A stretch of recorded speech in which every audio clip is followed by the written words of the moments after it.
Écrivez le 3 novembre. Écrivez le 3 novembre. Écrivez-le à l'encre rouge. Entourez-le puis dessinez un très grand cercueil en dessous.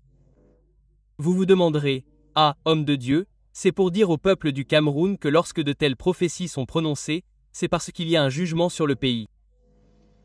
Ne pouvons-nous pas voir que le fait que Dieu parle ainsi signifie que Dieu n'est pas content? Au lieu de combattre le prophète, découvrez que Dieu n'est pas content du pays. Pas content. Dieu est là pour être honnête. Soyons honnêtes. Dieu n'est pas content.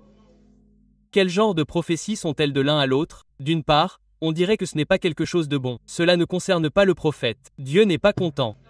Dieu n'est pas content. Dieu n'est pas content.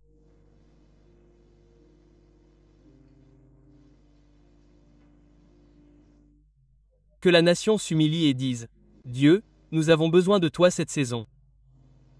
Combattre le prophète n'arrêtera pas Dieu. Je ne suis pas le premier prophète à partir.